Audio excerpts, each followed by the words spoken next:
Pemirsa, petugas gabungan dari Dinas Kesehatan bersama petugas kepolisian Polres Aceh Barat menemukan apotek yang masih menjajakan obat jenis sirup yang telah di-warning Kementerian Kesehatan.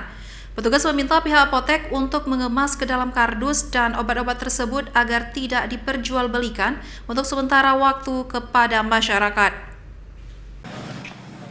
Petugas gabungan dari Dinas Kesehatan bersama petugas kepolisian Polres Aceh Barat melakukan inspeksi mendadak ke sejumlah apotik yang ada di Melabuh.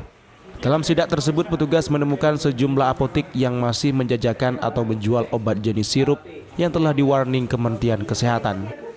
Tindakan tegas langsung dilakukan petugas dengan meminta pihak apotik untuk mengemaskan ke dalam kardus obat-obat tersebut agar tidak diperjualbelikan kepada masyarakat.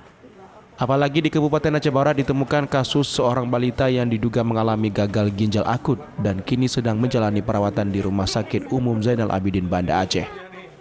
Sebelumnya, Dinas Kesehatan Kabupaten Aceh Barat telah mengingatkan agar pihak apotek tidak lagi menjual obat cair jenis sirup sesuai instruksi Kementerian Kesehatan sebab Aceh merupakan kasus gagal ginjal akut paling banyak.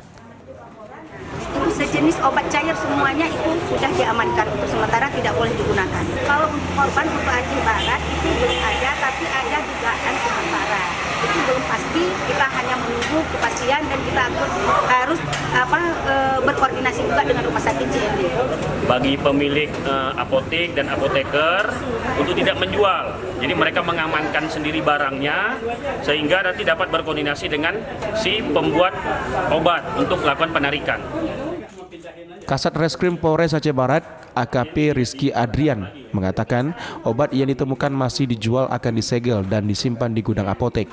Namun jika ada masih nekat menjual akan ditindak tegas. Warga dihimbau agar tidak membeli dan mengkonsumsi obat sirup sesuai dengan surat edaran Kementerian Kesehatan. Dari Kabupaten Aceh Barat, Absah Ainus melaporkan.